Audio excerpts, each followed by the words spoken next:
కూలిపోయిన సినిమా చూసాను.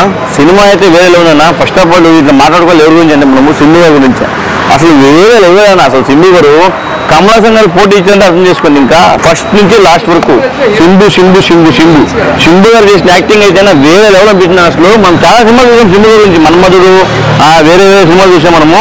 ఆయన ఇప్పటి నుంచి తెలుగు ప్రజలకి చాలా అట్రాక్టివ్గా ఉంటాడు. ఈ సినిమా చూసిన నాకు అనిపించిందంటే సింధు గారు అసలు వేరే లెవెల్. ఆయనకి టీఆర్ఎన్ ఎందుకు తెలుస్తుందో నాకు తెలియదు కానీ అసలు వేరే లెవెల్ యాక్టింగ్ అయితే నాకైతే నచ్చిందంటే సింధు గారి క్యారెక్టర్ అసలు ఇరుగా తీసానని చెప్తా. ఫస్ట్ హీరోగా అలా ఎలివేషన్ ఇస్తూ లాస్ట్ విలన్గా బాబ్బా సింధు గారు లేకుంటే అసలు సినిమా ఉంటుందో లేదా అనిపించింది. అలా చేసే యాక్టింగ్ అయితే అబ్వియస్లీ కమల్ హాసన్ మనకు తెలిసింది, కమల్ హాసన్ బాగా చేస్తారు. సింధు గారి యాక్టింగ్ అయితే సింధు అని చెప్తున్నా. సింధు లేదు సినిమా లేదు అన్న. ఇప్పుడే తగ్లే సినిమా చూసినా అన్న. సినిమా బాగుంది, సినిమా నెక్స్ట్ లెవెల్ ఉంది. బట్ మెయిన్ గా చెప్పుకోవాల్సింది మన సింబు గారి యాక్టింగ్ గురించి అన్న.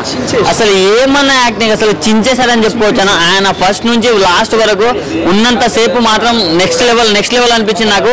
అండ్ ఆయన డైలాగ్ డెలివరీస్ కావచ్చు, ఆయన ఉన్నంత సేపు స్క్రీన్ ప్రెజెన్స్ మాత్రం నెక్స్ట్ లెవెల్ పీక్స్కి వెళ్ళిపోయింది. అంటే లైక్ ఒకప్పుడు మనం మన్మథ టైంలో అప్పుడైతే చూడలేము మేము. బట్ నేను ఫస్ట్ టైం థియేటర్ ఎక్స్పీరియన్స్ చేసింది థగ్ లైఫ్తోనే, ఈ సినిమాతోనే సింబు గారిని. సో ఆయనను చూసి మాత్రం నేను అసలు చాలా అంటే చాలా బాగా అనిపించింది నాకు. అండ్ ఆయన వచ్చిన ప్రతి సీను గూస్ బంప్స్ అన్న. అండ్ లాస్ట్కి కొంత ఎమోషన్ ఉంటుందన్న, అది మాత్రం నెక్స్ట్ లెవెల్ అనిపించింది. ఒక తమిళ్ హీరోకి ఇంత ఎలివేషన్ ఇంత ప్రేమ మనల్ని ఎందుకు చూపిస్తారా అనుకుంటాం. బట్ ఈరోజు సినిమా చూస్తే అర్థమైందన్న ఆయన క్యాలిబర్ ఏంటో, ఆయన కెపాసిటీ ఏంటో మనకి ఈరోజు అర్థమైంది. ఆయన ఉన్నంతసేపు ఏదైనా కావచ్చు, తన డైలాగ్స్ కావచ్చు, తన యాక్టింగ్ కావచ్చు, కమల్ హాసన్కి తనకు ఉన్న సీన్స్ కావచ్చు. నేను ఆబ్వియస్గా ఒకటి చెప్తానా, మీరు తప్పుగా అనుకున్నా ఏమనుకున్నా, కమల్ హాసన్ గారిని డామినేట్ చేశాడన్న. కమల్ హాసన్ ది గ్రేట్ కమల్ హాసన్ గారు చాలా బాగా చేస్తారని మనకు తెలుసు. బట్ కమల్ హాసన్ గారిని డామినేట్ చేశాడన్న ఈ సినిమాలో. అది మాత్రం నెక్స్ట్ లెవెల్ అనిపించింది నాకు. అండ్ లాస్ట్కు ప్రతి ఒక్కరు ఎమోషన్ అవుతారన్న సింబు అన్నని చూసి. అలా ఇప్పుడే చూశాను థగ్ లైఫ్ సినిమా అయితే చాలా అంటే చాలా బాగుంది. మెయిన్ అయితే సింబు గారి పర్ఫార్మెన్స్ అయితే వేరే లెవెల్. నిజంగా వన్ మ్యాన్ షో అని చెప్పాలి. ఆయన లేకపోతే అసలు సినిమా సగం పర్సెంట్ లేదు. స్టార్టింగ్ ఆయనతోనే స్టార్ట్ అయింది. ఆ ఎండింగ్ కూడా చనిపోయే విధానం కానీ చాలా ఎమోషనల్గా ఉంటుంది. ఆ యాక్షన్ సీన్స్ కానీ చాలా అంటే ఆ సిస్టర్ బ్రదర్ సెంటిమెంట్ అయితే చాలా బాగా చూపించారు డైరెక్టర్ మణిరత్నం గారు అయితే. నేను చాలా అంటే చాలా బాగుంది. ఆ సాంగ్స్ కానీ, ఆ ఎమోషనల్ సాంగ్ కానీ, సింబు గారు వచ్చిన ప్రతి సీన్ అయితే చాలా బాగుంది. ఆయన ప్రెజెన్స్ సినిమాకి చాలా పెద్ద ప్లస్ అనమాట. నిజంగా ప్రతి ఒక్కరు చూడాల్సిన సినిమా. సింబు గారి కోసం అయితే 2 times చూస్తారనమాట. సో ఆయన యాక్షన్ సీన్స్ కానీ, డైలాగ్ డెలివరీస్ కానీ, ఆ హెయిర్ స్టైల్ లుక్ కానీ చాలా అంటే చాలా బాగుంది ఈ సినిమాలో.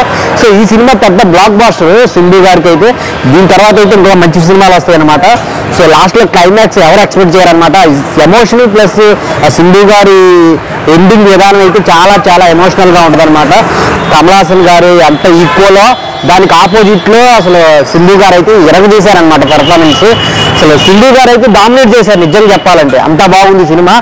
వచ్చి థియేటర్కి వెళ్ళి చూడండి థగ్ లైఫ్. సో మిగిలిన క్యారెక్టర్స్ కూడా చాలా బాగున్నాయి. త్రిష గారు మిగిలిన చాలా అందరూ బాగా చేశారు. సో అందరూ థియేటర్కి వెళ్ళి చూడండి థగ్ లైఫ్. సింబు అనే పర్సన్ యాక్టింగ్ చాలా బాగుంది. ఇంకా మోస్ట్ ప్రాబబ్లీ నేను ఏమనుకున్నా అంటే ఆయనే డామినేట్ చేసిండు అనమాట ఈ మూవీలో క్యారెక్టర్ని. ఇంకా అపార్ట్ ఫ్రమ్ దిస్ మూవీ ఆయన ప్రీవియస్ మూవీ యాక్టింగ్ కూడా చాలా బాగుంది. ఇప్పుడు థగ్ లైఫ్ సినిమా చూసి వస్తున్నాను. మణిరత్నం గారు ఎక్స్ట్రాడినరీగా సినిమా తీశారు. అలాగే మన సింబు గారి గురించి చెప్పాలి మెయిన్. ఎందుకంటే కమల్ హాసన్ గారి గురించి మన అందరికీ తెలిసిందే. ఆయన యూనివర్సల్ స్టార్. ఆయన గురించి మనం ఎంత చెప్పినా కూడా తక్కువే. అలాంటి ఇంకొక క్యారెక్టర్ ఏదన్నా ఉందంటే అది సింబు గారు. సింబు గారు కూడా ఎక్స్ట్రాడినరీగా బ్రహ్మాండంగా చేశారు సినిమా. ఎందుకంటే మన అందరూ క్యారెక్టర్లు కావచ్చు, లేదంటే మన కమల్ హాసన్ గారు తగ్గట్టు త్రిష గారు కానీ, నాజర్ గారు కానీ, లేదంటే మిగతా అంత క్యారెక్టర్లు బాగున్నాయి. ఏఆర్ రెహమాన్ గారి మ్యూజిక్ ఎక్స్ట్రాడినరీగా ఉంది, బ్రహ్మాండంగా ఉంది. సింబు యాక్టింగ్ ఎట్లా అనిపించింది? సింబు గారి యాక్టింగ్ సూపర్గా ఉందన్న. ఎందుకంటే ఆయన మన మన్మథ కావచ్చు, వల్లభ కావచ్చు, మిగతా ఇంకా సినిమాలు చాలా ఉన్నాయి. అందులో యాక్టింగ్ ఎలా చేశారో అంతకంటే ఎక్స్ట్రాడినరీగా చేశారు. ఇందులో ఇంకా చాలా మెచ్యూరిటీగా చేశారు, బ్రహ్మాండంగా చేశారు సినిమా. ఆయన యాక్టింగ్ ఒక్క లెవెల్లో ఉంటుంది అన్నమాట. ఈ సినిమాలో కమల్ హాసన్ గారి తర్వాత ఏదైనా యాక్టింగ్ సూపర్గా ఉంది, బ్రహ్మాండంగా చేశారంటే అది ఓన్లీ ఒక సింబు గారి మాటగా. ఎందుకంటే మనం తెలుగులో మన త్రిపుల్ ఆర్ చూస్తాం సినిమాలు. Ram Charan, NTR extraordinary artist. అలాగే మన రామ్ చరణ్ గారు కూడా ఆయనకు తగ్గట్టుగా చేశారు. ఈ సినిమాలో కూడా అలాగే పోటాపోటీగా కమలాసన్ గారు కావచ్చు, సింబు గారు కావచ్చు చాలా బ్రహ్మాండంగా పోటీ పడి చేశారు. ఒక మంచి సినిమా ఇది అండి. మన మణిరత్నం గారు స్టైల్లో కానీ లేదంటే కమలాసన్ గారి స్టైల్లో, సింబు గారి స్టైల్, వీళ్ళు ముగ్గురు ఎక్స్ట్రాడనరీగా సినిమా చేశారండి. ఓకే అండి, థ్యాంక్ యూ. ఆయన ఇప్పుడే టగ్ లైఫ్ సినిమా చూసిన ఐమాక్స్లోనే. ఈ మూవీ గురించి చెప్పాలంటే మెయిన్ సింబు గారి గురించి చెప్పాలన్నా, సింబు గారు చాలా కాలం తర్వాత మామూలుగా చేయలేదు యాక్టింగ్ అయితే. ఆయన లుక్ కానీ విజన్ కానీ ఇదంతా బాగుందన్న. ఎందుకంటే సింబు గారు కంబ్యాక్ కనిపించుకున్నారు యాక్టింగ్లోనే. ఆయన మన సినిమాలన్నీ ప్రీవియస్ చూసాం కదా, సింబు ఇవన్నీ కూడా, అందులో కూడా యాక్టింగ్ ఎరగొట్టేశారు. ఇది అంతకు మించి ఉందన్న సినిమా. ఇప్పుడు టగ్ లైఫ్ సినిమా అంటే మీరు మెయిన్ కమలాసన్ గారు ఉన్నారు, త్రిషా ఉన్నారు, వీళ్ళందరూ కూడా ఉన్నారు. అందరూ బాగానే చేశారు ఆబ్వియస్లీ. కానీ సింబు గారు యాక్టింగ్ మాత్రం ఎరగొట్టేశారన్న, మామూలుగా లేదు. చూడండి, వచ్చి చూడండి టగ్ లైఫ్, ఎక్కడ బోర్ కొట్టవు సినిమా. మణిరత్నం గారు కూడా చాలా కాలం తర్వాత డైరెక్ట్ చేశారు కాబట్టి ఈ సినిమా మీద ఎక్స్పెక్టేషన్స్ ఉన్నాయి. అందరూ వచ్చి చూడండి. ఏఆర్ రెహమాన్ గారి మ్యూజిక్ కూడా అదరగొట్టారు, మామూలుగా లేదు.